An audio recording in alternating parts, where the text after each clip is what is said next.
Hi, everyone. Welcome back once again to another episode of Bandwidth and Banter. We started off with a hype train there, Druid. That was amazing. The Lord of Stormcape has returned to the lands. Let's go. I slayed that dragon called R&R on a beach and didn't even get burned by it. In fact, I'm not even sure I got maybe a little bit of color. You got a little bit of sun. I can see that glow. Right on. Cool. So it's great to be back, guys, and especially for my favorite part of the week here at Bandwidth and Banter with my co-host Druid IRL right there. She's amazing and she's so supportive. And Druid, I want to thank you for making me take on that quest and for taking care of things while I was doing that. Yep. Thank you. Yes. And always. And always. Thanks to all you folks for coming today. I know that the announcement that we made in Discord and on the channel was that we were going to be late. Obviously, we're not late. It turns out that Druid's internet got going again roughly like, about 35, 40 minutes ago? Literally 30 minutes ago. Yeah. My mom and I were sitting outside and she was just like, go, the internet's on, check the internet. And I'm like, it was so funny. I know. I love it. Your mom is awesome. Mama Fern. So, yeah. Druid, last week was an amazing episode. We got to hang out with Tammy Sized. Yes. Super sweet lady. Oh my gosh. Just a wonderful, warm streamer. Yeah. I really respect how she keeps her thing very cozy and warm. And you know, I like the fact that she tries to keep it, kind of PG. I appreciate that too. I mean, we all have different ways of doing things on Twitch, and we're all grown-ups here. But that doesn't mean we can't, do things a little bit different. And because of that, it's got a different feel. And so, guys, go check her out. Amazing streamer. Speaking of amazing streamers, we are super lucky to have the next guest on the show. Can you refresh my memory, Druid, how we met our next guest, who is SethTheHex? SethTheHex was recommended to us when we interviewed Bunny Slaughter. Right. That's right. Yes. Thank you, Bunny Slaughter, for thank you guys for the hype train. I don't even know what to say. Here's the choo-choo for you. That's pretty cute, actually. Guys, since we just talked him up, let's have him on the show and give him a chat. Here we go. Our good friend SethTheHex. Hello, sir. Hello. Yeah. Thank you for having me. So good. So glad to be here. Oh, are you kidding? It's our honor. Please, SethTheHex, reintroduce yourself and share something important or meaningful about your stream that you'd like to highlight. Where to start? Well, first of all, I'm Seth. Hello. I started streaming mostly during the pandemic because I was like, I want people to hang out with me, my friends who I couldn't see anymore. And it quickly turned into like, oh, people are actually watching me and people are actually engaging. And then I started to think about what do I need my stream to be, or what do I want my stream to be? So I always value people just hanging out and having a good time. I don't ever want anyone to come in and someone who spends time, by clicking on me, by doing something, even if you're lurking, you still click the link to be there. I don't ever want them to feel bad about being there. So I'm just there for the vibes. I just want everyone to have a good time and, just hang out together and chill. Yep. So Absolutely. that's important. That's the value. Absolutely. Agreed. It's great. Great vibes. I lurk sometimes. Thank you. To pull up my little lurker hat. I'm here. In the shadows. Seth, please share a boring fact about yourself. Oh, I have many. I'm an avid reader. I read a lot. Like last year, I read, I think it was 64 books. This year, I'm already on 25. So that's that. I sometimes you just need that inner peace, Hmm. and I like to start my day off by reading a little bit, and I like to end it by reading a little bit, just to to get into it. I love it. That's That's so great. wonderful. We all need to do that, even if just a little bit more. I think it's a great habit. I applaud you, sir. I think so too. And as a non-native English speaker, that's how I learned a lot of English as well. It's like, oh, I don't know that word actually. Can I figure it out? Or do I need to look it up? Do I need to look up what this means? And sometimes you think, oh, this word means this, and then you look it up later, and okay, I was wrong, but I still got the story. I understood still. Yeah. That's so cool. So Seth, how did you pick your Twitch name, and what was the inspiration? So originally, I had a different Twitch account that was named SethTheHex because I wanted it to be something that you could pronounce as satire. But there was this was really weird. There was a thing with that account where when I went live, people wouldn't see it. And I contacted Twitch support, and Twitch was like, no, there's nothing wrong. And I contacted them again. I was like, here's a screenshot of people literally not seeing that I'm live. And they were like, no, nothing's wrong. So I thought, well, maybe if I make a new account and I go live there, can people see that? And yeah, that showed up. So I had to make a new account name, and I lost the pun. So I started thinking, what do I want? I never wanted my name to be hidden because I'm going to dox myself anyway. So might as well just put my name out there. And then the hex part is actually dual pun because I played a lot of Dead by Daylight back then, and there's this thing called hex something in that game. So I figured, hey, that's a cool link, and it's also really close to my IRL names. It's just easy. Love it. Love it. That's awesome. What D&D class would you consider yourself to be in real life? Okay. We just talked about this with other people. I'm a rogue. But I'm a charisma rogue. Okay. I like to talk a lot. And I like to not be seen by people. So I hide a lot. And then I steal shit, I guess. That's the lore.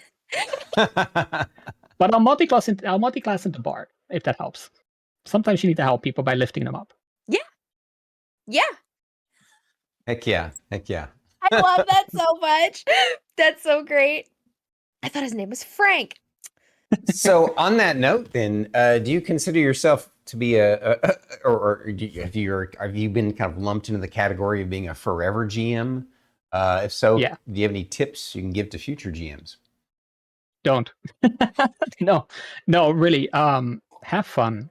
I used to work in a board game store, and as part of that, we did D&D nights, and we had a lot of new people come in who wanted to either learn D&D or play D&D.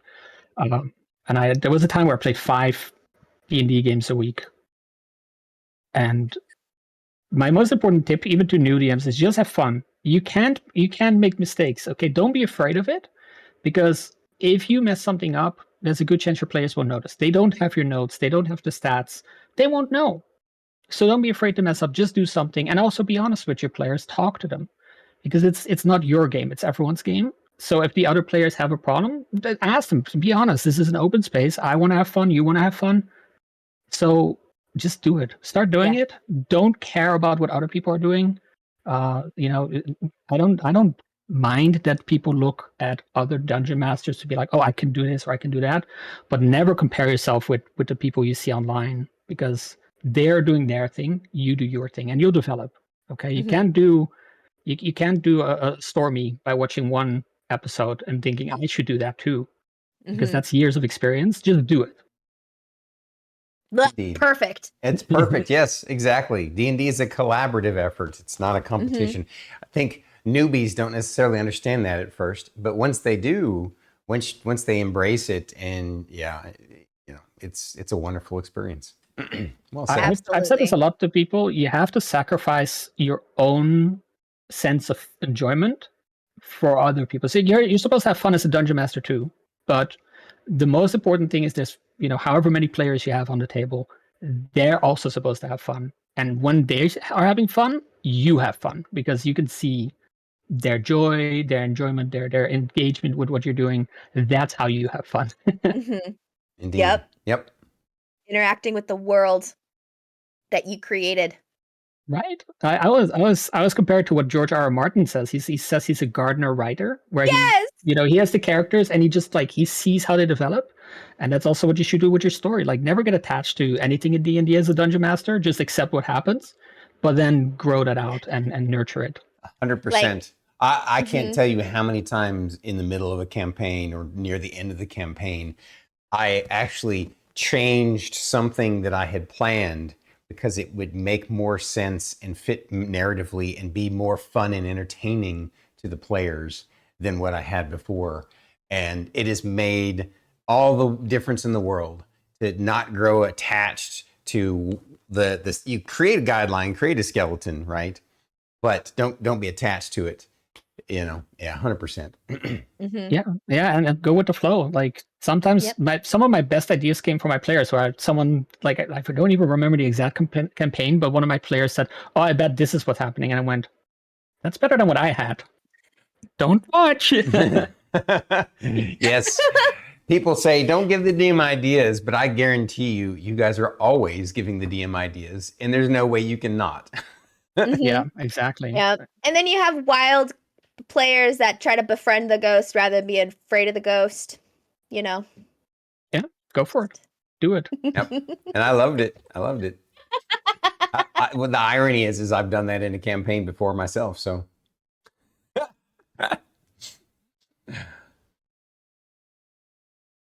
So much.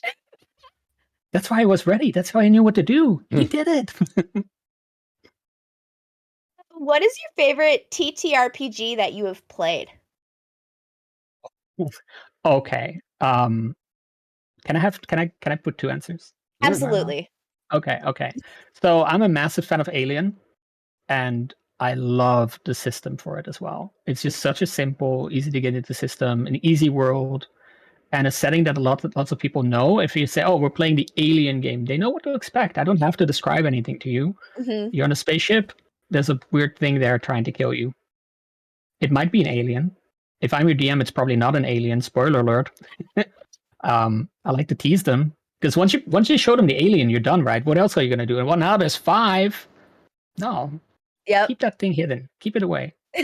Uh, Scare them a little. exactly. Oh, they think they saw something. Mhm. I don't know. And then my other answer is I'm a big fan of anything that's rules light, and I have used Morkborg a lot for that. It's so easy to plug things in. There's so much support and content for it. So how old is that game? It's not that old. It's like 5 years old or something, but it's it's so easy to get people into it. It's like here's the book. You don't even need to read it. Just look at the pretty pictures and play the game. Just look at No, the if you pictures. haven't seen it, yeah, if you haven't seen it, it's describes itself as like doom metal, and the inside of it is just drawings and art, and it's Oh. wild. It's so cool looking, and it's definitely one of those like style over over substance in a way, but it's so cool. Right And on. there's a rule in there that you have to burn the book when you're done. So who doesn't like that? And So yes, I did Seth, That's that. fun. uh, who is Onyx, and what did they inspire you to do for March? Well, for me, but Or that's what I meant. Did I put March? yeah. I meant May. Sorry, that was my typo. Oops. I was tired. Listen, Oops. so Onyx was my cat who passed away in May last year, and it was she was old. She was 18, Mhm. and she's already had some health problems. She was already, you know, she was an old cat. And she meant a lot to me, especially like you already have that bond with your animals, right? But then during the pandemic, we just were so close, and she was just there for me. She was always there for hugs and cuddles. She did things in her own way, but she knew what to do. Yeah. Uh, and yeah, it was still quite a shock when it happened. Mhm. Um, so the way I process things is I can either be sad, which is okay. There's no shame in that, but I can also focus that energy into doing a thing. And I poured all of that into last year. I had a T-shirt made by a friend of mine who's an incredible artist, and they did such a good job because I had this idea and I was like, I don't have the skills to do this. I cannot do what I want to do. Mhm. And they did it so perfectly. And we put that up for sale, and all the proceeds from the sales went to a charity. It's called Kattenbescherming Nederland. It's a Dutch thing. It means cat protection in the Netherlands. And they're basically there to help stray cats find homes. They'll take stray cats in, they'll vaccinate them, they'll neuter them if needed, and then they help them find homes. And I was like, that's perfect. If I can even help one cat, if even one person buys one bit of merch, that is help for cats that we didn't have before. And it made me feel so good that this year I was thinking about it and I was like, I want to do it again. So That's awesome. this time I made a design, and yeah, this is day 3, and it's going pretty well. All right. That's amazing. And a lot of support. You heard that, guys. Go over and support the charity that he supports, that's inspired by Can I show the shirt? Can I Absolutely. there? Of course. Absolutely. Show the shirt. Guys, we have a lot of animal lovers in chat. Mhm. Just saying. Here. I'll show both. There. So this is the design. And there's a second one too with for embroidering, because I wanted to have beanies and stuff. So this is Aw, I hope it shows up. that's amazing. I'm so proud of this because I made this myself, and as much as I loved last year's, this is mine. Oh yeah. And then this is the one that has the names of everyone who supported so far and will support in the future, Wow. written on there. That's fantastic. Yeah. I wanted something with everyone's names on there just as a remember, like, who helped, who did things. Yeah. And my idea is if the charity wants it, they can have it at the end of this. And if not, I'm framing it right there. Oh yeah. Amazing. That's so cool. I love that. So I'm such a big animal lover fan, and it just is so cool, and I love that you're doing that. I agree. Thank you. Yeah, it means the world to me to see people helping and supporting, and just to put them on blast. Tan was pretty much right there to buy merch to help out. It means the world to me. Just to see people helping, and just to focus the energy into something that I can look at and be, we did this. Yep. That's so cute. I love it so much.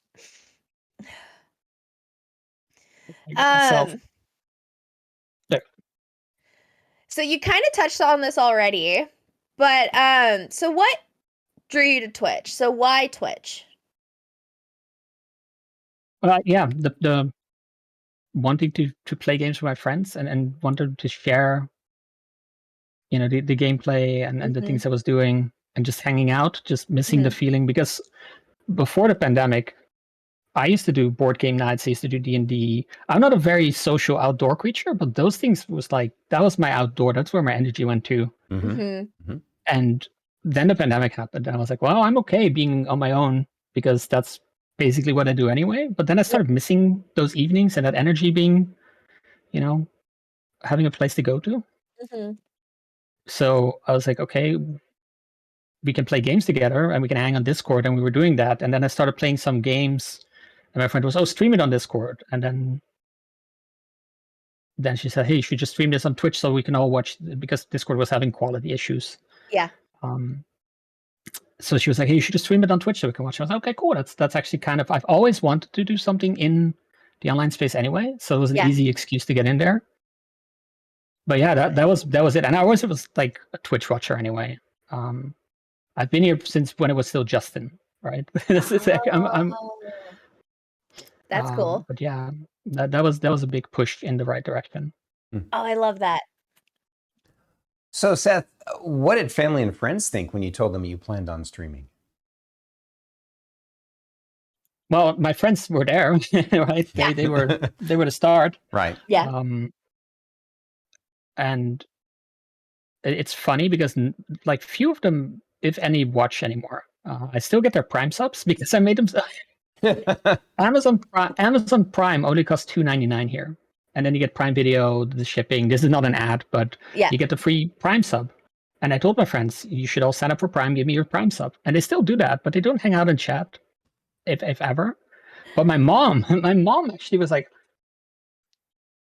she was a little apprehensive at first when we were talking about this, but she started watching, and I'll be doing look. I know she's there. I know she's in the shadows, but I'll be doing something on stream, and then I'll hear my phone buzz, and I look down. It's my mom's. Like, I never knew that about you, and I was like, oh no, I just admitted to skipping classes in high school. That's so cute. That's hilarious. And then you have the conversation with your mom where it's like, son, what does POG mean? Listen, you're not ready for this, okay?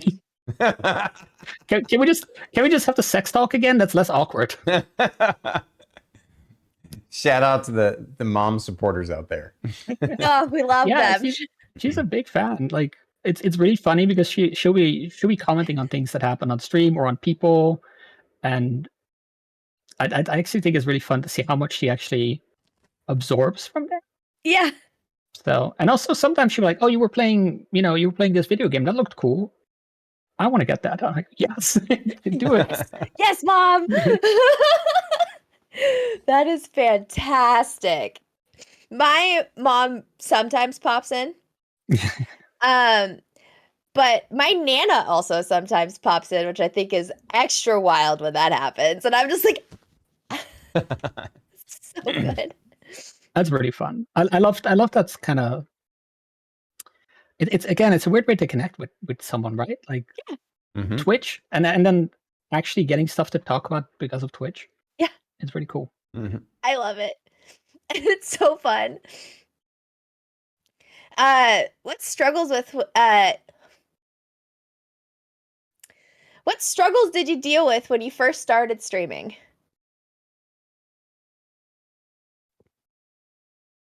Well, besides the equipment ones, the obvious, and I already mentioned that one. But insecurity is a big one. Still is. Honestly, I've come far with. I've been on a mental health journey the past year and a half. But when I started streaming, I did it for my friends, and I never really thought about anything beyond that until I had to, and it quickly became one of these things where I started comparing myself. I did the thing I told people not to do. I started comparing myself to other people. I don't have a camera that good. I don't have a microphone that good. I don't have a personality that good. I'm not that good at the game that I'm playing. And a lot of this, and anyone who streams knows this. Sometimes you have good days, sometimes you have bad days. And focusing on the negatives is just human nature, but still, like, seeing those things and then thinking, see, I'm right, I'm not good enough, people don't want to watch me. That's a big one. It still is. I literally have a book where I write down all the wins, and sometimes you just need to look at that and go, look at all the good things you've done. Yeah. Just to silence the demons. I love it. That's some deep stuff right there, brother, and very true. Yeah. I think all of us, no matter who we are, go through that. For sure. On that note, then, which you kind of touched on, but maybe you can share a few more tips for future streamers. But same with the D&D stuff. Just do it. It's always the biggest hurdle that's keeping you back is you. Right? It's easy to look and go, I don't have a camera, I don't have a microphone, I don't have X, Y, Z. Listen, you have everything you need. You have a phone. Grab your phone, start streaming. You can use it as a camera, you can use it as a microphone. Grab a phone and start streaming. Do something. Just do it. Because every day that you sit there and think, I want to stream, and you don't do it, that's a day you could have been, right? You could have been better in your trade. And just, again, make friends. That's the best thing I've listened. You said this yourself. Bunny was the one that recommended me. That's one of the friends I made on Twitch, and he's become such a dear friend. And there's so many other people who I met through Twitch, and that's the fun you should be having. Do the thing, have fun, make friends. Yep. And absolutely. Again, yep. Pick something you love. Don't care about what game is hot. Don't care about what game is popular. If you like playing a game that has no viewers, play it. Because I'm sure someone's going to pop into chat and say, I love this game. And just put yourself out there.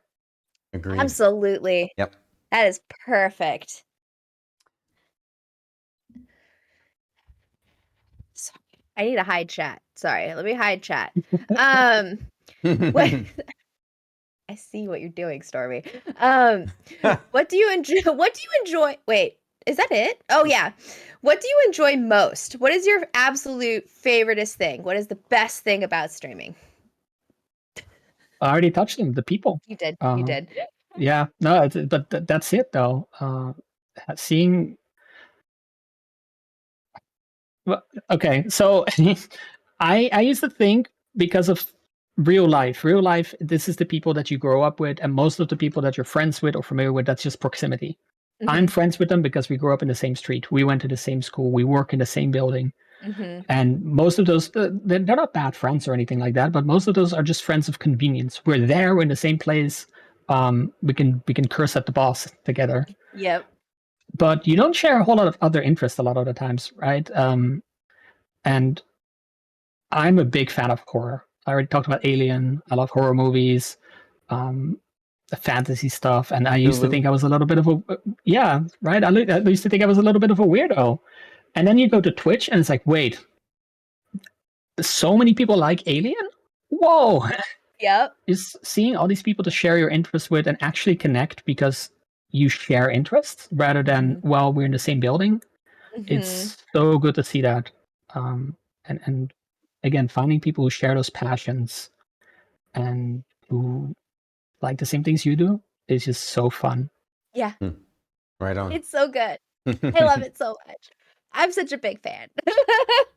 Speaking of the Alien TTRPG, I don't know if you knew this or not, but Druid and I have been guest starring on Old Man Garrus's channel for a few Fridays for his Alien TTRPG roleplay. Dope.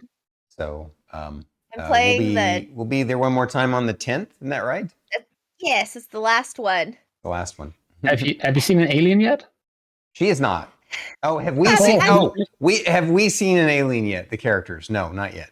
Yeah. Not our characters anyway. Nice. Nope, I'm floating out in the middle of space right now. Yeah, in a suit, tethered to are you someone playing else. Module? But yeah. Do you know that? Is it a module that you're playing, or is it a homebrew? I think it's a module. It's the module. Yeah. There's some really good ones. Their cinematic stuff is so much fun. Speaking of beginner DMs, if you want stuff to get inspired by the Free League stuff in general, which is the ones who make Alien, but the Alien RPG has so many descriptive text box in there, and I still look at stuff like that when I'm writing my own descriptions, because why do all the hard work? They already did it. And just look at that and get inspired by it, copy it. It's because it's so good, it's so descriptive. Yeah. On that note, how long have you been playing video games, and what was the first one you ever played? As long as I can remember. The first one I played, I think it was Super Mario Land. I'm pretty sure I started with the Game Boy, but it goes back a long time. We had an NES, like I said, we had a Game Boy, and it just kept going from there. All these games, all these things. So I think it's Super Mario Land, because I remember drawing the levels as well. When I wasn't playing, I was drawing the levels, and I was, literally like drawing where the jump was and stuff like that. I love that. That's so cool. If my parents didn't know it, then that was the sign, like, congrats, he's a nerd. Irredeemable. You persistent nerd. Here you go. My mom is still trying to come to terms with that too, I think. What is your favorite thing and your least favorite thing that you have streamed? Oh. Least favorite? I'm a big fan of the Borderlands games. And when Tiny Tina's Wonderlands came out, I was in. D&D, Borderlands, Tiny Tina, I played it, and that was such a good game. And then the first DLC came out, and I was excited. And about an hour later, I was angry because the DLC was just horrendous. It cost $10 for not even 30 minutes of content, and it wasn't that good. And I was just devastated. And just the feeling I had because of that, and just you could see my face. I went back to the VOD, and you could just see my face go from excitement and joy to like, the fuck is this? And yeah, that was a pretty painful one, especially because I put up like you're putting yourself out there, and putting negativity out there didn't feel good anyway. But that was my reaction. That's who I am, and I don't want to hide that either. Yeah. But it didn't feel good. Dang. Yeah. And favorite thing, there's a lot of really good, amazing things I've done. But I think my favorite, I think okay, my personal favorite, I like this again, I can mention so many, but my personal favorite thing is putting my Game of the Year list out there. Just because I love talking about this kind of stuff. I like sharing those passions. Yep. And, just getting to talk about video games. It's so much fun. And the fact that people tune in, right? They're like, oh, here's this dumbass with his opinions about video games. Let's watch him. We need to know. Yeah. Yeah, we need to know what his number one is. It wasn't it a secret? I think people could guess. It was so easy last year too. I remember looking at it. Pull up your Twitter again. On that note, what's a new up and coming game you're excited about? Ooh. Well, Hades 2. Obvious, easy one. Seth, I'm actually really looking forward to this question. Oh, no. What should streamers do to find legitimate sponsorships or get free stream keys? Oh, that's a good one. Because I do a lot of that. Yes, I'm actually super curious. First of all, be honest. Never. They can see the people who give away keys, for a living. They know, all right. They know things, but just reach out. They're human beings at the end of the day, right? And if you shoot an honest message, saying like, hey, I really love Hellblade 1. I want to play the second one, or just say what you're gonna do, and just throw it out there. And there's various websites that do this, that have a lot of publishers on there to get keys. And listen, I have a ton. So if anyone is curious, let me know. I can actually share lists. But the easy one, Keymailer, is super easy. You literally click, I want a key. And if they select you, you get one. And the other one that I would recommend people look into is Daredrop. It is a site where you get a key up front for free, and then you have to do in-game challenges to basically redeem that, right? And then you get more rewards. So sometimes you get more keys for the game you just got, so you can give them away, or you get art assets or stuff like that. But just the fact that Daredrop has given me so many keys for games I never heard of and would have probably never played, and they give you something to aim for in the game. And sometimes it's easy. Sometimes like complete the tutorial, or talk to the first NPC. But sometimes there's some real difficult challenges in there, and well, I really want those 5 extra keys so that I can give them away. So I'm going to try to do that. Yep. Ooh. So it's not only a fun way for yourself to get keys, but also for other people in your community to maybe get those keys, or for you to give giveaways. So those two are the ones I would definitely recommend to people. Hell yeah.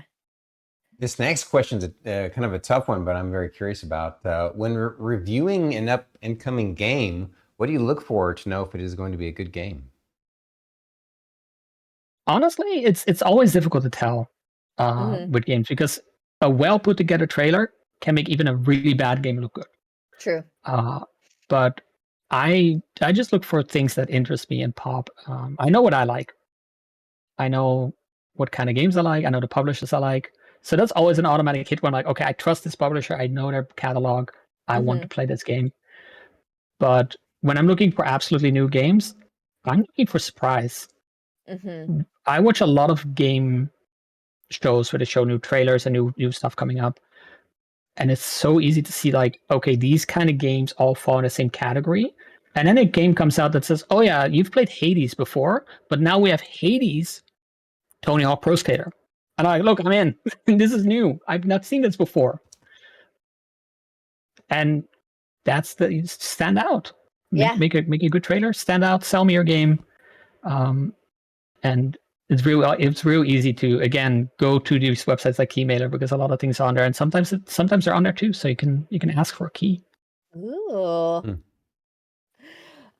Quick follow-up question I'm gonna just kind of interject really quick is what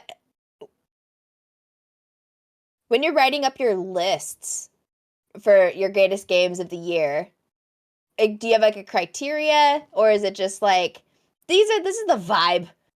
This is what I want. Like I'm just like just throwing them on the list, or like do you have a structure? I have a process. I have a whole list I have an Excel sheet with all the names of all the games I've played. And when it comes time to rank them, I generally have an idea which game is my favorite, right? Like, you know, these are the games I played this year. These are the games that were stinkers. These are the games that were great. And then I just grab two and I go, which one, if I had to delete one forever, which one would it be? And you know, that's how I process them. And it's basically like, again, which one would I keep if and that's how I get it. Sometimes it's real shocking to myself as well, where I'm like, okay, this is the game, and then I come across another game and you go, oh no, I don't want to kill you. Which one do I keep? And it gets difficult. And yeah, that's the process. So like doing that with last year, I had a list of over 50 games. And again, you can narrow them down. You can be like, okay, this game isn't even ever going to contend. But yeah, then looking at the games that didn't make it and going, well, that was a fun game too. So it's a process. Fun. I put too much time. Yeah, I put too much time into it, but it's fun. I love that. That is so fantastic. So, I went out of order. I'm sorry, Stormy. That's okay. You came up with a new question. I had to know. I felt like there was a process, and I wanted to know if I was right or not. And were you right? I was like, there has to be like a really strategic process to it. Because I would be spaghetti on the wall. Yeah, I overthink these. I was like, I mean, I played a lot of Enderal. It was pretty cool. Probably Baldur's Gate. True. It's actually really fun. Game. Last year when I was making my list and I had number 1 and then I put Baldur's Gate on number 2 because I was like, well, that's probably where it is. And I kept making the list and Baldur's Gate kept getting lower and I was like, oh no, they're going to hate me. World. I mean. It's like, okay, my number 4, Baldur's Gate, don't wait. Chill. It's fine, I swear. I mean, a top 4 is pretty awesome. I mean, yeah, and it's one of those years where legitimately, if you gave me any game for my top 4, I would have considered it a good year, and we got 4 of them. So good. What are some of your favorite puns? And please share any puntastic moments that stick out to you. Okay, this is old now. But a few years ago on Twitch, me and a friend were in a roleplay chat, in a D&D chat, and we were on such a pun roll that we derailed the game. And in hindsight, it was mean to do, but it was such a fun moment, and everyone was going with it. We were just like keep making jokes. That's one of those. Again, it's one of those Twitch moments where you just like have organic. I wasn't even in the content; I was in the chat, but you just have organic stuff happening. Yep. And it was so much fun. So that was definitely where the puns went off the rails for a bit. But again, I kept going like I can leave. No, I was getting encouraged. Yeah. But my favorite thing recently, and I'm gonna Tan. I'm sorry, Tan, but Tan and the Mangoes were doing this Pokemon charity stream, and I don't even remember how it happened, but I made a pun with Tan's name and a Pokemon's name. For anyone who's curious, Hitmonchan. And I said, oh, Hitmonchan. And then I had to make it because my brain was like, make this happen right now. So I opened Photoshop and I literally took a screenshot of Tan and pasted it over. It isn't a good quality, but it's fun. And then I just started doing it. And now I don't know how many we made recently, but I have so many with Tan. It's just... That's hilarious. It's so fun. It makes me laugh. It's just like one of those ADHD moments where I have an idea and I instantly need to do it. I have to do that right. That's how I have like Yeah. 5 separate cults in my Discord. I totally get it. I get it. Oh, if they can share them somehow, please. You should. I'm super proud of some of these. Switching gears a little bit, Seth, what is Send the them most to me. boring place you have traveled to? Home. No. Italy. There's so much to do and so much history there. Mm-hmm. And then when I actually got there and I saw how tourist trappy a lot of it was, and how, you have these ideas. Oh, I'm going to go to see the Colosseum, and there's people everywhere, and there's everyone is trying to sell you something. Everyone's trying to get a glimpse, and in the end, there was nothing happening. And it was cool having gone, but I could have just watched the pictures again. And for anyone who wants to go to Rome, don't let me scare you away, okay? But that was definitely one of those places where, like, is this it? Cool, I saw this building, and there's all these people here that kind of ruined it. Yep. It's always the groups of people that ruin it. Yeah, and then there's so many better places. Like Norway was amazing, and like just the views, not even watching buildings, like just the views were just great. And then you go to Italy and it's like, well, all these people weren't here. This was empty. Yeah.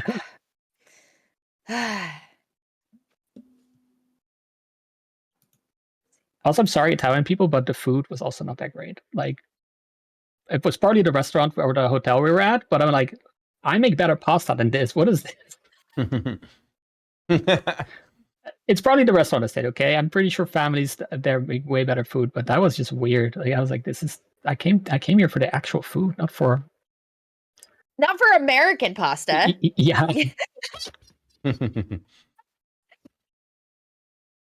Oh, we go to the same supermarket. Right. Oh man. Really quick, guys. So we're getting down to the last 3 main questions. So if you guys have any questions, prepare them now in chat. Also, I'm gonna post a couple of links in chat. If you want to, Don't click on those. They're scams. If you want to just kind of do that for me, that would be great. So prepare yourselves for your questions. Anyways, Seth, what is the weirdest sleeping dream that you have ever had? Oh no, people are gonna hate me. What, that you're willing to share? No, I'm sharing that one. I'm sorry. No, I had this dream, and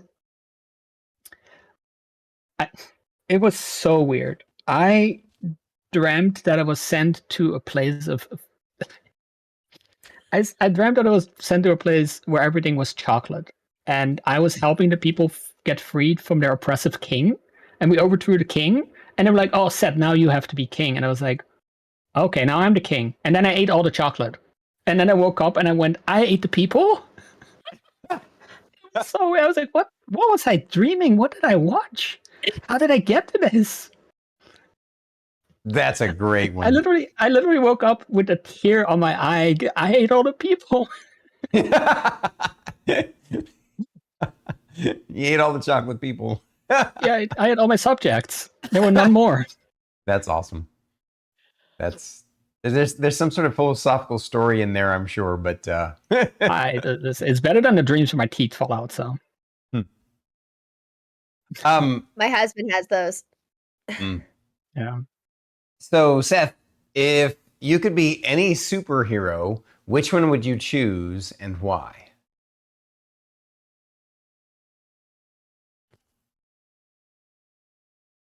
And I just get their powers, right? Or do I be the super? Like, am I that person?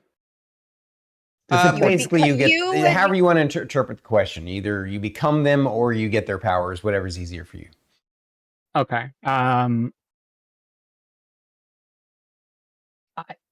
Again, we just talked about this. I love Mystique from the X-Men. Just the idea that you could just be someone else, and I don't want to be Seth right now.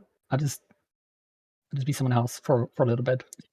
That'd be cool. Yeah, the Mystique it's such a good one. But the other answer would probably be something like, give me the power to teleport stuff, and like I'll just tell it like, hey, you guys, how much is platinum right now? That's a lot. There's a lot of it out there. I can just get you some. Just teleport out money. there and back. Yeah. And Yeah, just give me some money for that. You know, you want to have a base on Mars? Cool, I can get you there. real quick. Mhm. Yeah, Well- just, you know. What's the value of your space program? $1 billion? Well, give me half of that. But no, probably Mystique, because I the idea of just being able to become someone else, and you know, Mhm. sometimes you just want to change your skin. I get it. I Yeah. get it. I really do. All right, Seth, this is the last question. The so biggie. listen. Okay. Uh-oh. This is the important one. It is if you have to pick one or the other, and the other one dies. The other one doesn't exist. Okay. Okay, I'm reviewing games again, apparently. Wookiees. Red licorice or black licorice? Black. Instantly. Listen, I'm Dutch. This is the person. This is the country. You're like, red licorice isn't even licorice. It's just sugar. Don't give me the Aw. fake stuff. Give me the real stuff. Got to. I want saw stuff- your. Sorry, go No, ahead. go on. No, go Oh. on. I was just gonna say I was trolling your Twitter, and I just remember seeing you go, "Why does people have to hate on somebody for liking licorice?" And I'm like, I know what my last question is gonna be. It's so real though. Like I'm like, oh, I like licorice, and then you instantly have people going, oh, licorice is disgusting. I'm like, Yeah. okay, thanks for hating on something I like. It's just like you could have just kept quiet. And Mhm. also, you've never had actual licorice. I'm sorry. If you're from America, get actual licorice and then come back to me. Well said. Well said. Well, That's here's that. probably so true, though. Mhm. That is probably so true. I grew up with my stepdad would give us those red vines. He'd be like, "Here's some red licorice," and I'm like, I think that's incorrect. I don't think that's true. Actually, This is. Anyways, sorry. there's so much different licorice too. Like, there's this stall at the market here. We have like a weekly. It's basically like a pop-up market, and there's this candy stall, and this is all these different kind of licorice, and like every time I'm there, I'm like, I want everything, but I don't have that much money, so I'll just get these. But there's so many different kinds, and I promise you, if you give actual licorice a try, I can find something you'll like. I'm willing to try. I definitely know that I don't like the licorice that I've tried. But that's Yeah. That's just fair. me. Same But here. I also don't like pineapple on pizza. Like, Well, you don't like you know- pineapple, period. So yeah, that's true. I don't like a lot of foods. I'm very picky. you're not that picky. Felt. I've seen way pickier than you. So I here's used that to be one, so point where you guys come up with questions. I believe that Naomi had a question way earlier. I saved Uh-oh. You saved it. Good for you. it. Where does Indica fall on your favorite game list currently? pretty high. That's the game we just finished. Literally just before this. But like anytime I go into a game thinking one thing and I come out absolutely confused, that's a good thing. And the first, what was it, like 10 minutes of that game, I went, what the fuck did I just watch? And it's, if you've never heard of this game, you play as a nun in like 19th century Russia. And when I saw the trailers and the footage for the game, I thought, oh, it's going to be like Plague Tale, right? That was my expectation. And then the game went, no, that's not what this is at all. Don't look anything up about the game, just play it. It's so good. It literally left me going, what did I watch? Did I see that? Am I? And again, when I'm thinking about like what I just did in the game, and going, did I do the right thing? Am I being fooled? Am I being tricked into something? Am I being led to believe something that I shouldn't? I was thinking about this game after playing it, and I I was trying to process. Mhm. So yeah, on my list of games definitely for this year, it's probably top 5 so far, easily. Nice. Jolter asks a D&D 5e related question. What are your thoughts on the first short rest of the day being 10 minutes instead of an hour?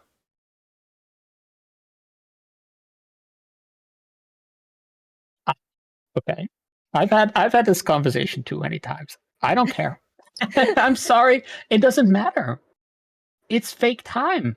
You're doing whatever. Like, oh yeah, we're in a cast. We're taking a 10-minute rest. Okay. It's the same thing as if you're taking an hour rest, because if there's people there, they're going to find you. And if there's no people there, like, how much fantasy time do we need? And, okay, cool. It's 10 minutes. You did rest anyway. Do you want to do something during your rest? Are we, like, how often does it actually matter that the rest is 10 minutes or an hour? Unless you're in a campaign where you're precisely tracking time, it doesn't really matter. And I've run the 10-minute rest rule a lot because it's easier, especially for new people, where you go, okay, 10 minutes pass. That's a lot more relatable than you just sit on your ass for an hour. So, but ultimately, it doesn't really matter. Whatever people want, as long as everyone agrees on it. I agree. Love it. Well said. Well said.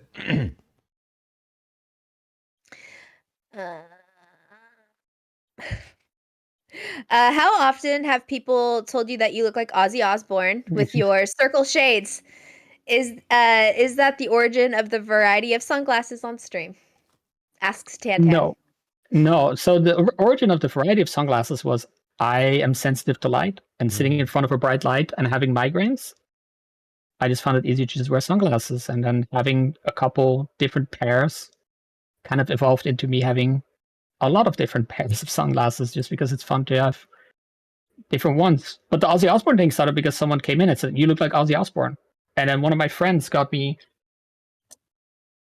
these because it's Ozzy Osbourne's glasses, and that kind of stuck because of that. Can you try them on for So us? yeah, sure. Wait, let me do the purple ones. So those are better. Here, wait, Wow. I'll do the. I see That's it. probably better. I definitely see it. Like a young Ozzy Osbourne. Wow. Yeah, I can see it. When people point it out, I was like, okay, cool. I'm not insulted. It's better than when one of my teachers compared me to Steve Buscemi. By the way, thank you. He's also a cool dude. I have a question. Mm-hmm. How many languages do you speak? What is Dutch and English? Those are easy. I speak a bit of German, French. We had those in high school, so you have to. I like picking up different things from languages. So actually, speak. Probably you could say 3.5. But like knowing and understanding things from other language, probably like a good handful. Where I can at least understand a little bit of what's being said, or I at least understand that there comes this time in languages where a language turns from hearing someone speak gibberish to being able to point out, like, oh, that's a word, that's a sentence. Mm-hmm. And when you start getting to that point, you can also start picking up, meanings of words. So probably a handful of those, because I just get curious.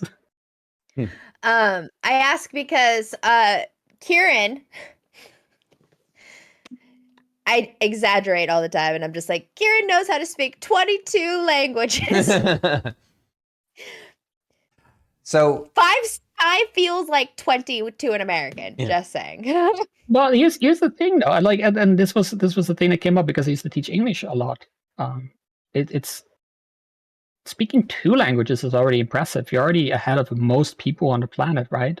Mm-hmm. And especially when I was teaching English, there was people who weren't from the Netherlands in the class. So now you have, like, one of my examples was there's this girl in this class who speaks Turkish at home, and now you send her to school and she has to speak Dutch. She's a foreigner in the country where she was born, basically, because she doesn't speak the language because her parents don't speak the language. Mm-hmm. And now you have this jackass saying, now say something in English.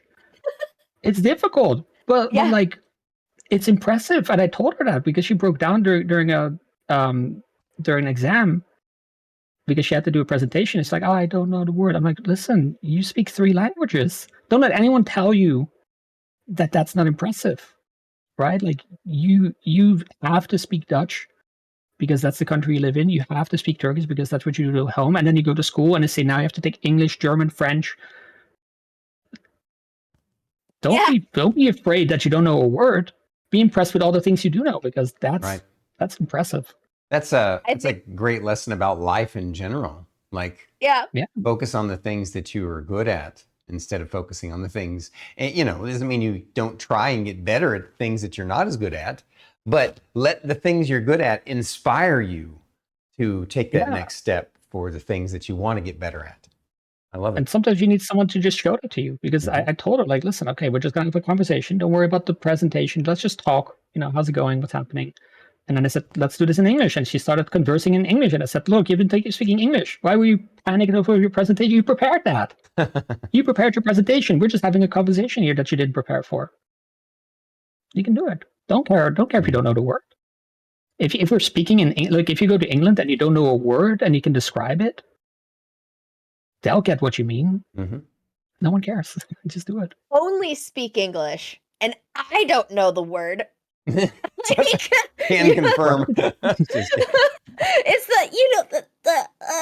It's the funniest thing is when you don't know the word in two languages.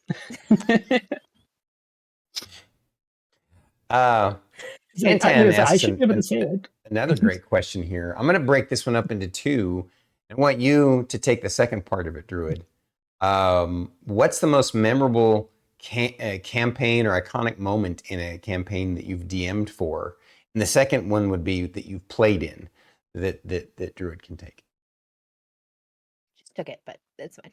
Or we can combine them together. It's fine too. Well, memorable and one I DM'd.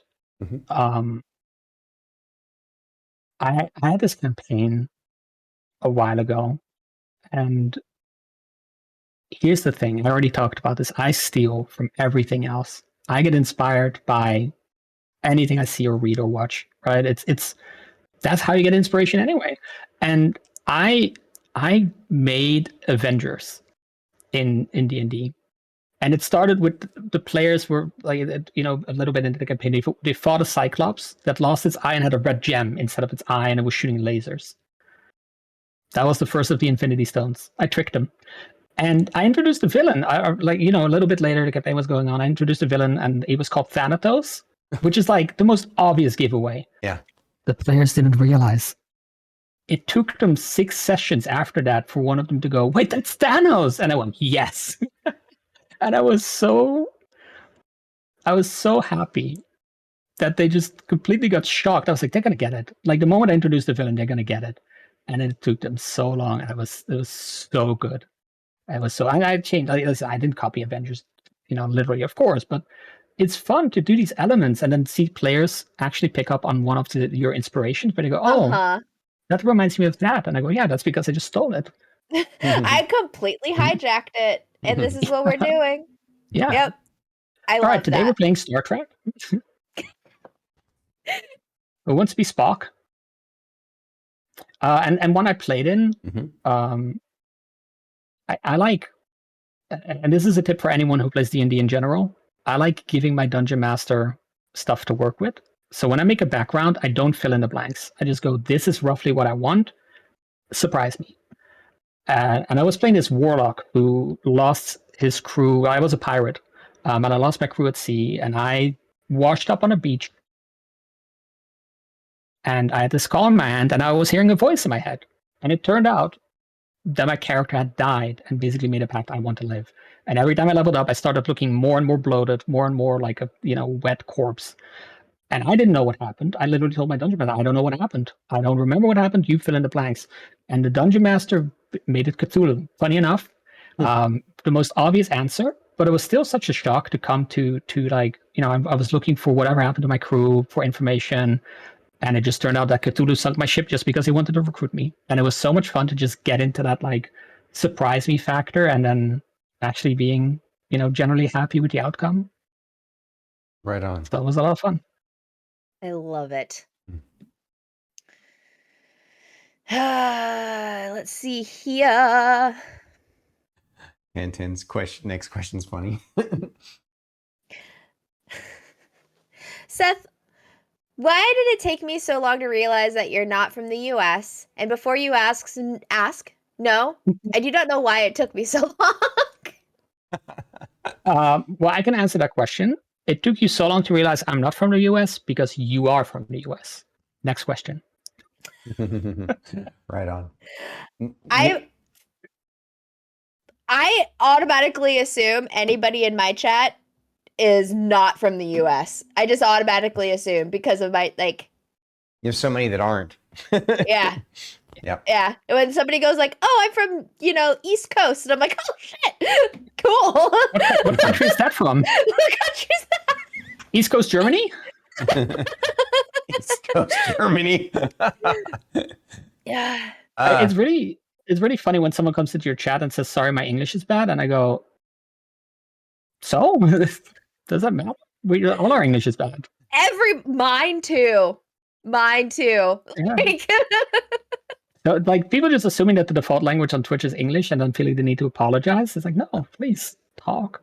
Please just I will fill in the blanks. Like, I honestly, if it's like if it's like obviously somebody who English is not their first language and they write out a sentence and I'm happy to piece that together and make it and figure it out.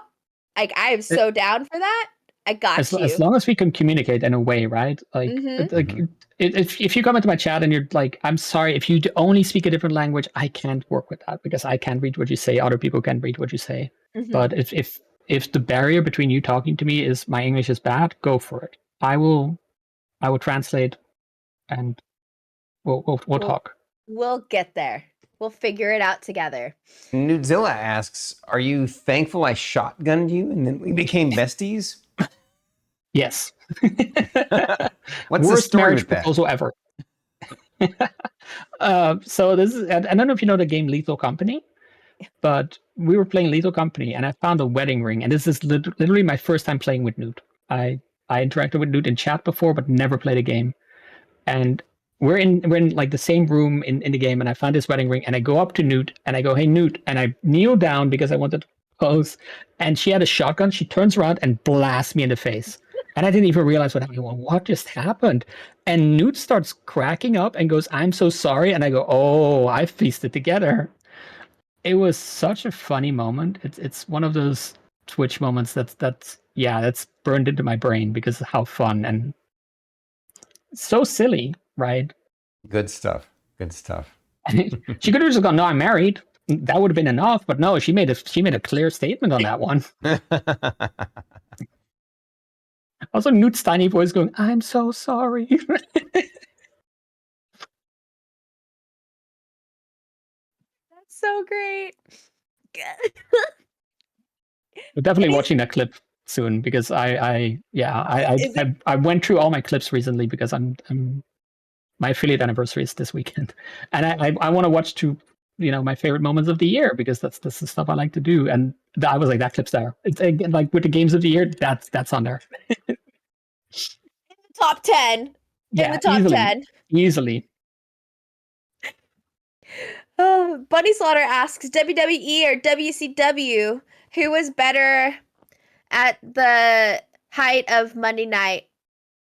Of the Monday WWE. night war. Okay. Yeah. It's a wrestling thing. For anyone who doesn't know wrestling, it's a long story, but there's definitely one company grew and evolved and changed the content, and the other kept doing the same thing, and you got to evolve. Yep, got to evolve. This is a fun, hilarious question. Seth, or Bunny Slaughter asks, "Seth, why are you Leroy Jenkins?" ADHD. When we're playing Fortnite and other games, I just want to get to the action. I don't want to wait. I want to get my dopamine hit, and I just rush forward. I don't think about it. I'm like a golden retriever with a frisbee. Except the frisbee has a shotgun and probably wants to shoot me. Yeah, I get that one.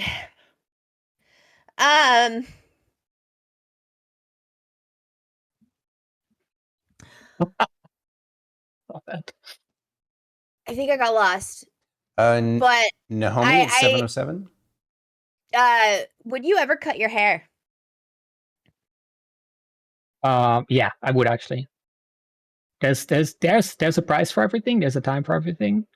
I used to have long hair years ago, And then I wanted to grow my hair back out. Pandemic happened.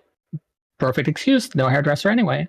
But also, I'm 36, and there's only so much time you can have with your hair. At some point, it's gone. So I want to enjoy it for what it is right now. And that was my whole thing. Like if I start balding, it's gone.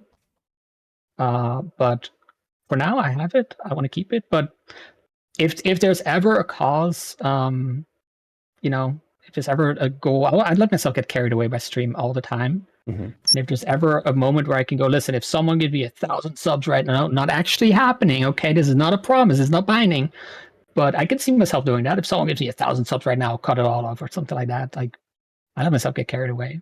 But I like it. I enjoyed it. Yeah. I agree. Yeah. I want to keep it for as long as I can. Yeah. Star Kitty asks, what's the weirdest food you've ever eaten? I mean, haggis is a cheaty answer, I guess. But chocolate covered grasshoppers were also up there. It's also a weird one. That is weird. Yeah, but if someone offers you the food of their culture and they go, "Yeah, do you want to have a deep fried grasshopper?" I go, "That's kind of weird." And they go, "Well, we put chocolate on it for you first, so you can get into it." I'm like, "Okay, listen, I'm not going to say no." Fun fact, if you have a seafood allergy or like a shellfish allergy, you're more likely to have an allergic reaction to grasshoppers and insects because of the same keratin chemical, whatever, in shellfish. So be careful. If you have a shellfish allergy and somebody offers you grasshopper, you may have an allergic reaction. Yeah. Or good protein, though. Exactly. It is great protein. I'm not against it. Buddy Slaughter asks, what are Seth's favorite sunglasses? Why are you asking me to pick a favorite child? That's rude. Okay. That's a great answer. Okay, again, I'll do two answers. I like the Aussie ones because Aussie. Yeah. But I also have a special place in my heart for these. Oh wow, those are. There you go. Those are epic. Yeah, I saw them in a store, and I have a redeem for sunglasses. And I saw these in a store, and they were $5. And I went, even if these were 50, how can you let these sit there and not pick them up? It's so good. Wow, that's so great. So yeah, no, and look, the sides are fins. That's perfect. So yeah. Fun fact: I hate wearing sunglasses. I can't do it. I don't know why, but I cannot do it. I genuinely wish I could, but as soon as I put sunglasses on, I'm like, I hate that I can't tell what color this is. Like, things feel weird. My peripheral colors are different than like the colors of, I cannot do it. My brain just does not.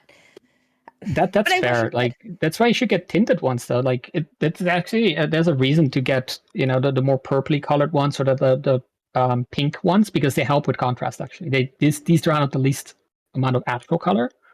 So there's a reason behind some of the better ones having a slightly different tint.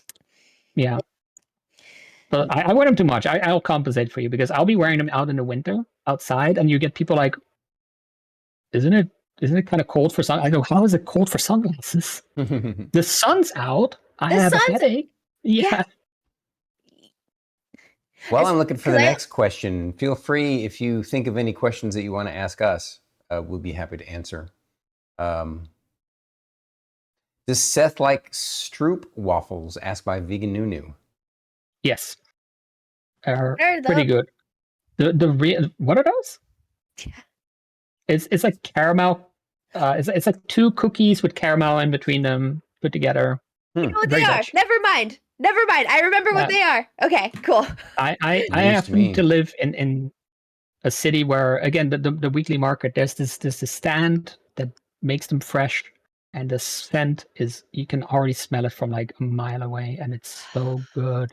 And you get like a big one, it's like bigger than my face, and I'll be numbing on it. And the best thing, if you're ever in the Netherlands or you ever see these, they're called Koekkeimels. It's basically like crumbs of stroopwafels, and they'll put them in a bag, like a pointy bag, and they'll put them in there, and you can just like snack on them. It's so good. I love finger food and just snacking. It's so Snacking's good, my and they're favorite. clean. They're clean because it's just a cookie with some caramel. I almost got in trouble with Kieran for not remembering what those are. Almost, but I do remember. I have a picture of them in my brain. Okay. Sorry. They're good. The reaction time was anyways. Um Well, while you're looking, so what did you do? How did you two meet for the D&D stuff? Because you weren't a D&D player before this, were you, Druid? No, I was not. So, okay. I've always loved telling this story. Do So, it. I never initially planned on streaming when I started streaming. My Who does? husband, I know. Well, my husband started streaming, and I was like, well, let me get into Twitch. And then so I ended up becoming friends with this other creator named Just Me Jotcher. He doesn't stream anymore, which is totally fine. But I became one of his moderators, became really close friends to somebody named Ezo, or Isolade, or Isolade, or however you want to say it. I call him Ezo. He ended up becoming a moderator for my channel. We became really close friends. And then he also happened to moderate for Stormy. And so we ended up, talking and stuff. And I was in Stormy's chat one day talking about how, like, I've been trying to learn, like, play D&D, but all of the groups kept falling apart. We had these cool characters and blah, blah, blah. And, like, Fate and I were, like, have these, like, characters and backgrounds already created and just, like, nobody to play with. And then Stormy's just like, we'll talk in Discord.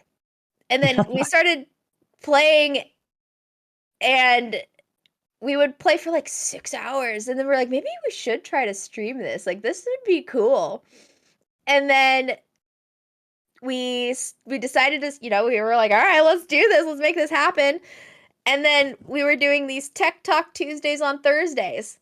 To get the tech going, yeah, to figure out the overlay and everything. Mm-hmm.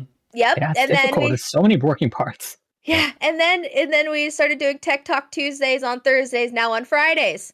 And then we were having great time with, like, chat, and then, we have D&D starting, and then we're like, both Stormy and I were like, we should have a podcast. Yeah, I came to her one day and was like, I like what we've been doing, and I think we could turn it into a podcast. And apparently she had been thinking the same thing. I literally had Starkety named it. Yeah, Starkety named it.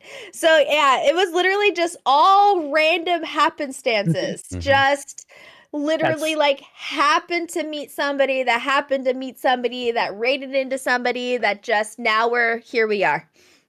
That's the story of Twitch. All those coincidental meetings. Oh God. Yep. I love the Fantastic. synchronicity and the connections. That's Yeah. Yeah, again, something I was talking about recently where, like, if one thing hadn't happened early on Twitch for me, like, a lot of the people I met I wouldn't have met.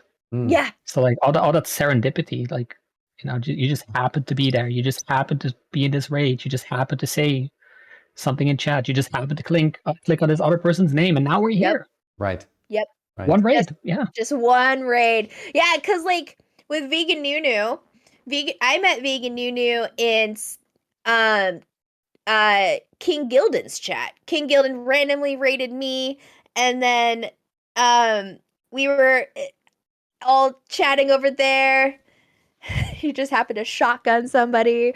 It's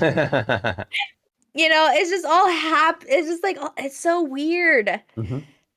Twitch is so magical, guys. It is. For all the problems it has and for all the things I could complain about, Yeah. Thank goodness. Yep. And Tantan Bezos. asks, which game has the best music in your opinion? Ooh, that's a good one. Yeah, I'd have a hard time with that one myself. Yeah. Oh, that's actually I'd have to think about that one. Like, there's some. I mean, I could say Fortnite because you could just buy the songs in that now. Rock Band.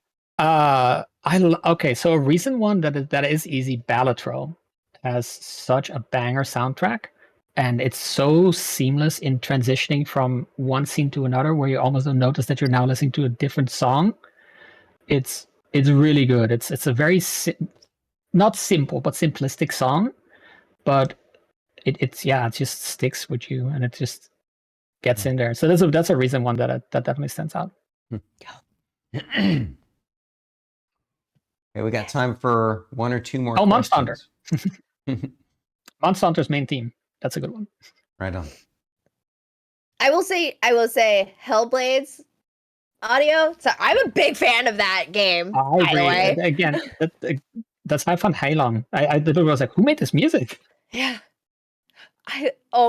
They're so cool. I'm a fan of Jeremy Sewell. Like, I really liked Oblivion's and Skyrim's. Good songs too. Iconic. Hi, Yothin.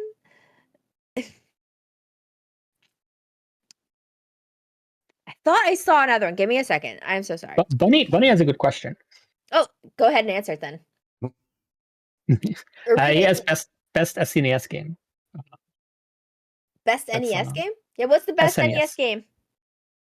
It's SNES. It's Castlevania is a golden one for me. The Super Castlevania, that is, because that was my first time playing on the SNES, and as such a like the whole Castlevania series in general, but that was the one that made me go, oh my, I want this console. I need this. And then I actually got the other Castlevania games for the NES. It's yeah. Newtzilla asks, Seth, do you prefer to play solo games or multiplayer? Yes. No, I'd rather play a game solo than a multiplayer game without the right people, if that makes sense. But I need both in my life, because single player games, they let you do your own thing, but multiplayer games, playing with your friends, hanging out, and sometimes the game isn't even there, if you get what I mean. Like, you're playing a game, but you're just talking, you're just doing things, you're just having fun. Mm-hmm. Like, again, Lethal Company, just sometimes I forget I'm playing a game. I'm just doing stuff and talking and having fun. And then something happens in the game that makes you go, I was actually doing something. I was actually on a thing. There's goals in here. Oh no! I'm disappointing my team. But then you get one of those single player experiences and you're like, yeah, I need this. Like, Baldur's Gate 3 is one of those examples for me where, like, I prefer playing that single player because it's so much fun with friends. But the multiplayer, like, you need to either be like, okay, no one talks to anyone unless we're all together, so we all get the story. But even then, you're missing out on the romances and you're missing out on other things happening in the game. So that's an example where, like, I'll play that with friends, right? It's a lot of fun. But if you asked me, you could only play this one way, I'd be like, I'll play it single play. Right on. Yep. So I think we got time for one more question. You want to take that one from 1010 there, Druid? That's a really funny one to end the stream on, I think, at 7:12. I don't have timestamps. Oh. You can read it. Go for it. The question from 1010 to Seth is, what is your hair care regimen? And we can all answer that because that's a fun question for all of us. Oh, God. I haven't talked about it. Neglect. Well, okay, so coming from short hair, where you can put anything you want in your hair, you can wash your hair as often as you want because you're never going to notice the damage. It falls off and it grows back. But going from that to long hair and being like, okay, I need to not wash my hair every day. I need to be very careful. So now I wash it once or twice a week. I do shampoo, conditioner. But then the most important thing that I've learned is don't sleep with your hair loose, because tied up in a loose bun or whatever, and just leave it there. And yeah, because it's so much easier, like not having it in your neck, having it up there, not sleeping on it, not turning on it. But yeah, just let your hair take care of itself. The oils are there for a reason, and you need to teach your hair how to not get greasy every day, because that would happen to me, where it was like greasy every day because I just washed it every day. Mm-hmm. And it's better to do less in that case. Mm-hmm. Yep. So it's simple. Also, hair masks, sometimes they're amazing. Just a good hair mask, and just like taking some you time and sitting there, Yeah. and like I like to read a book or watch a stream, and it's just like one of those moments where like, oh, this is me. Hair care. I need to go last because my hair care is actually kind of wild. Okay. Yeah, you Depending on the dreads, day. right? That's Yes. yeah, that's work. Yeah. I like you. Well, I wouldn't say once or twice a week. I wash every other day, every 1 to 2 days. And but I use a couple of different shampoos and a couple of different conditioners. Like Do you use them all at once, or do you alternate? I use a biotin shampoo and a tea tree shampoo. At the same time, or do you alternate? Say again. Do you use do you at the same time, or do you alternate? No, I'll do one. And then do the next one like right after, and then the conditioners I use. I don't always do two. Now the conditioners I do alternate, instead of doing both on the same time. But yeah, I also, even after I've conditioned in the shower, I use a Paul Mitchell tea tree leave-in conditioner afterwards as well. And yeah, I do that too. Actually, I use leave-in conditioners. They're the best. I wish I had thought of that years ago. But I had a hairstylist who was like, you should use this tea tree leave-in conditioner, and it made all the difference in the world. I love how soft it feels after as well. You're like, oh, I have hair, and then like the day after, when it starts wearing out, or like 2 days after, you're like, oh, it's getting kind of. It's doing a thing. Yeah. It's doing a thing. Okay, so. All right, everyone, grab a pillow.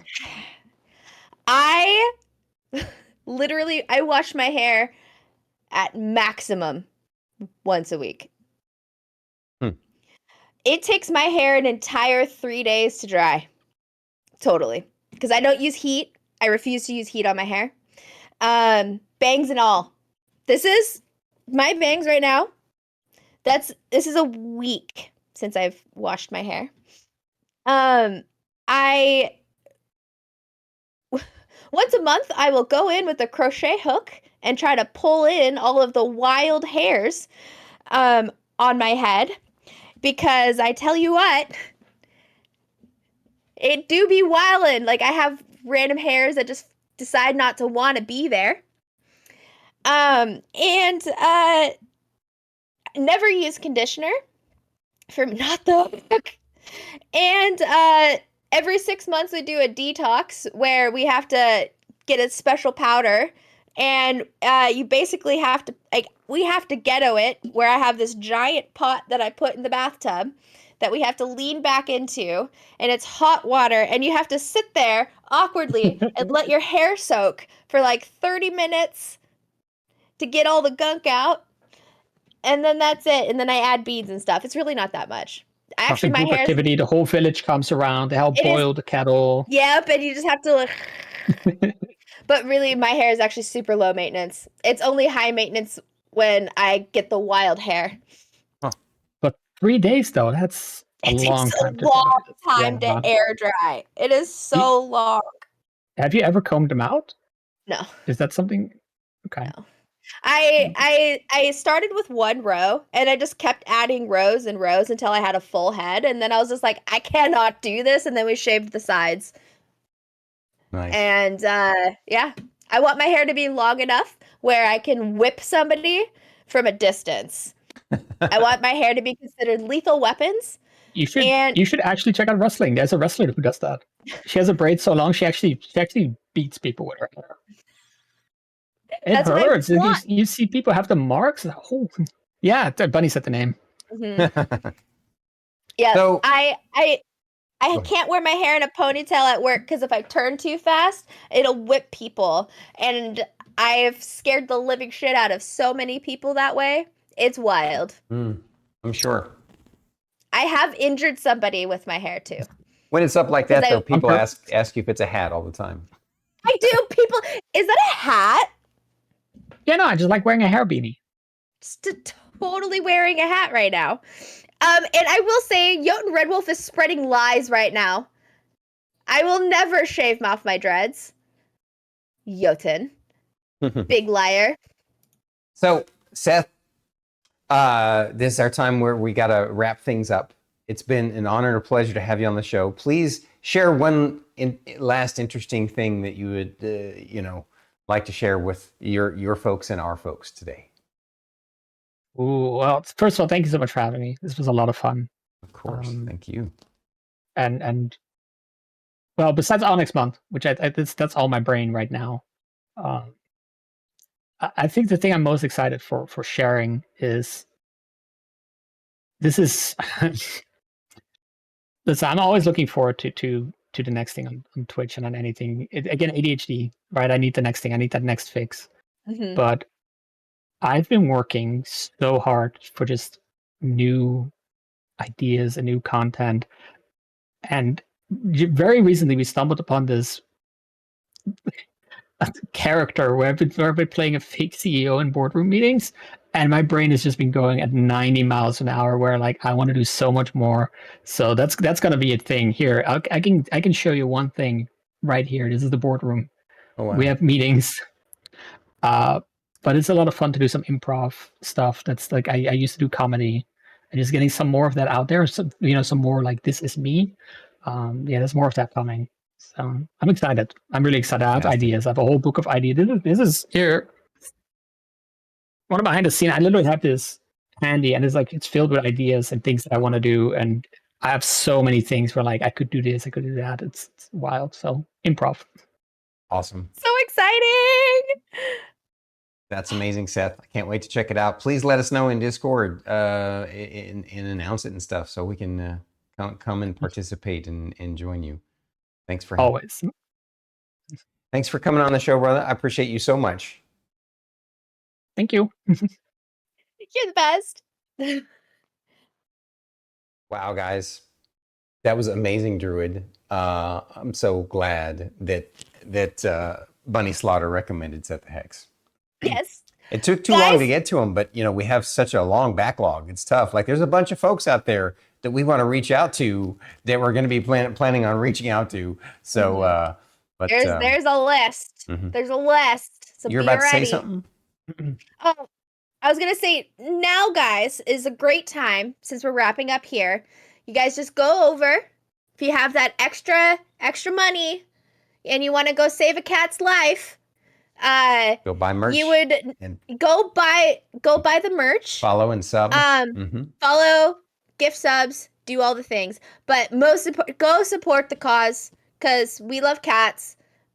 Just saying, please do that. If you learned anything today, go support the cats. That's right. If any, go support the cats, please. So for me, and for Seth, for sure. For Seth. Absolutely, but do it for me because that's doing it. It makes my heart happy. I'm not reading that out loud. I almost did. Druid, who do we have coming on next week? It is another return guest. Ooh. And I'm very excited. Mia Mao 10 plays. Oh, heck yeah. It's been a while since we've chatted with Mia Mao. It's going to be awesome. She's an amazing, unique, interesting lady, and just a wonderful, warm human being. And is hilarious when she gets drunk on stream. It's pretty funny. But guys, it's gonna be great. Thank you so much for checking out SethTheHex tonight. Go support him, and come check us out for Bandwidth and Banter next Friday for Mia Mao. Also, I will be back. We're back tomorrow. Back basically off of the vacay. We'll be doing D&D tomorrow at the regular time, 3 p.m. Central Standard Time. And looking forward to some crazy stuff. It's going to be awesome. And then after that, the next time I'll be streaming will be the special stream on Wednesday, the comeback stream. And we're going to work out the deets on that. It'll start earlier in the day, and there's going to be some community games going on.